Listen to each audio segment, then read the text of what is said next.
In front of me is cat B35, and today I would like to show you how you can turn on or off app notifications. Begin by going into Devices Settings. Then you need to select Personalization, scroll down and click on Notices.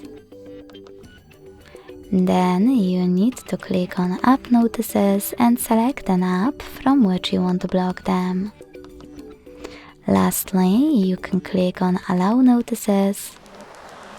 Pick one of those options, in my case off, and go back. As you can see after that, all notifications from my app are disabled. Thanks so much for watching. If you enjoyed this video, don't forget to leave a like, comment and subscribe. Bye!